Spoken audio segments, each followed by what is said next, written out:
This is Smarter San Diego TV.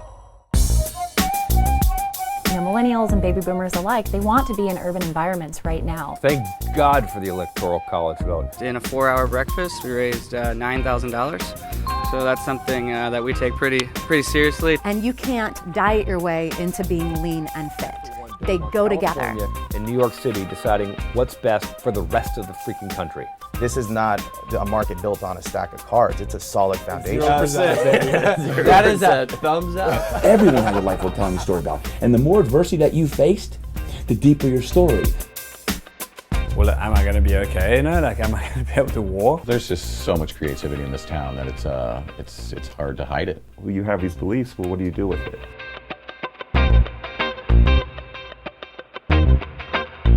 Our next guest is here with a couple of guests of his own to help with senior housing options. Welcome back, realtor from Berkshire Hathaway, California Properties, Bryan Devore, owners of Silver Linings Transitions, Jami Shapiro, and owner of Senior Care Options, Cathy Ellis. All right, welcome to the show. Thank you. Good to be here. Welcome back. Always happy to be here. Welcome back, Jami. Thanks for coming, Cathy. Appreciate you being here. Today to talk about senior housing options, which there are a lot of, and it's kind of a difficult conversation for a lot of people to have because they don't even know where to begin with it, and that's always the toughest stuff where you don't even know where to begin. But that's what we're going to figure out today, right, Bryan? Yeah, absolutely. So we've had Jami on the show before. We've talked about Divorce Home Solutions, the program that she and I started for divorcing couples, as well as her business, Silver Linings Transitions, which was created to help seniors transition from their homes into senior communities. And I wanted to bring Jami on to introduce Cathy, who is a very important component of that process. Okay, cool. Right. So thanks. So we actually execute the move when somebody has decided that they can no longer remain in their home, and it's an overwhelming process for them. And I think I've mentioned before that it's identified as relocation stress syndrome, and it's one of the most significant stressors that they will ever face in their life. And they've got physical limitations often that come with being seniors, and sometimes they have family that are available, and sometimes the family doesn't have the time to take off of work. So we execute the move, but what I wanted to bring Cathy in on is what happens from the time they're in their home until they go into that senior community. So what will often happen, and Cathy has referred business to us before, where she is actually called in to help somebody make the decision on where to go, and then we take it from there. So Cathy's been a great resource for us and is a great resource for seniors who have to make this decision in their families. Cathy, where do you begin with something like this? If somebody calls you up and says, hey, we know something's got to happen here. How do you start? Well, just to start with my background, for the last 35 years I've worked with seniors, and for 25 years I ran the large senior living communities. Okay. And a large community isn't for everyone. And that's when they call me and they give me this, the situation. Some people want to stay home with in-home care, and some people do want to move. So in a case where recently I brought, Jami and I worked together, a senior was all alone. She had a huge home, and she didn't know where to begin. She didn't have anyone to help her. So we strategized on, first of all, finding a place for Barbara.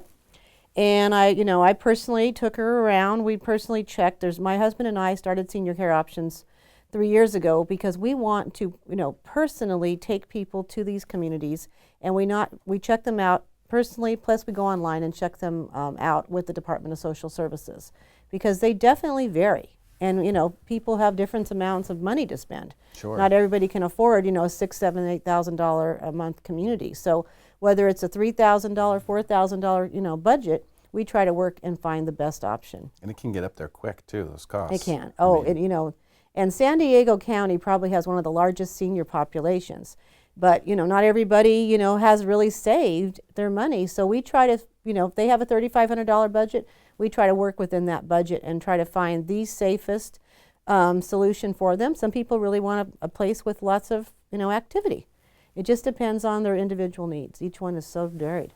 And locations too, I imagine, are a big deal because there's probably family involved sometimes where there's grandkids or maybe even sons and daughters that are around, and proximity to that probably plays a big role too, huh? Oh yes, I mean, so many people want these high-end coastal communities, but when they realize it could be a $500,000 buy-in, then they're like, well, no, it's not going to really fit in our budget. So when I find out, well, what is your budget? Let's say it's $4,000, and they have one daughter in Escondido, another son in La Jolla. We try to find something in between, and we narrow it down to about 3 or 4 places, and we take them out, and we start from there, and then the process just goes from there.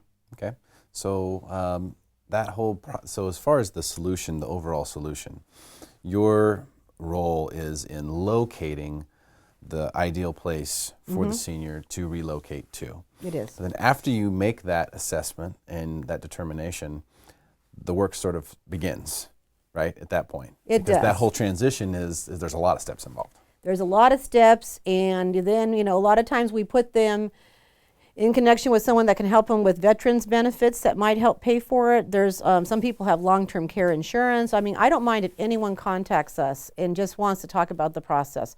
Our fee doesn't cost you anything because we get paid by the community if a placement occurs. But really, it's not about making any kind of money. It's about finding the proper place for them. So everyone is totally different. So it just depends. Yeah, if they want to be in a more social environment, or what kind of care they might need. Do you know there's 750 licensed communities in San Diego County. 750? 750. Holy smokes. And I would say the majority are these small 6-bed board and care homes. They're licensed by the Department of Social Services, and if you're one of 6 people, and you're going to be receiving a lot of care. But if you're still very social, you want good meals, and you really want a hip and happening place, then a larger community would be for you. So it really just depends. And if maybe one spouse has dementia, one's very active still, then I try to find a community where they both could have their needs met. Again, at their certain price. What I like about this too is, when you're making this transition, usually it's not just the person who's moving that's involved in the transition, it's their children who are involved as well. They have their own needs and wants of where they want mom or dad to be. And 750, there's so many choices that are out there, I wouldn't know where to begin. If I had to help my mom or dad move into one of these communities, I don't know how I'd even begin. To have someone like this would be hugely invaluable to be able to guide me to where they should be. That's going to be best for them long term. Yeah, I think what happens a lot of times, unfortunately, is people will delay a decision because they don't know where to begin, and then you start to really put yourself up against it. That's the trouble.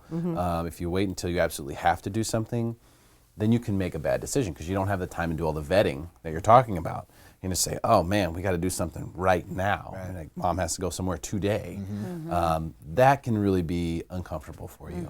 And if you're in a situation, I'll just use my grandpa as an example, where he knew where he wanted to go years before he needed to go there. That's smart. So when the time came, no one had any questions, and he didn't have any questions.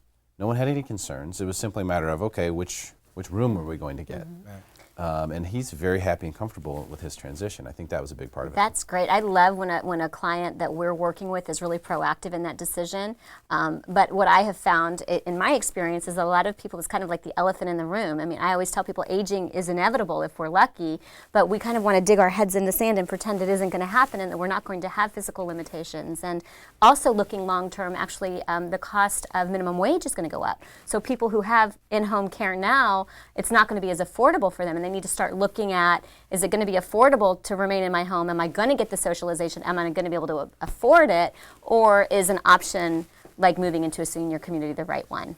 Well, the biggest misconception is Medicare is going to cover this. And Medicare only covers after a 3-day hospital stay. And that's only in a skilled nursing facility. So assisted living is all private pay. But the good news is, if you qualify for Medi-Cal, there is a new assisted living Medi-Cal waiver program. It isn't very easy to always get on right away, but we can also, we have lots of resources on our website, and we can put you in connection with someone that can help you with that as well. So you're not just helping to locate, the right place, but you're also helping people figure out ways to fund. Yes, I mean, not everybody is going to want to move to a community, and you should stay at home as long as you possibly can, and I'm totally an advocate for that.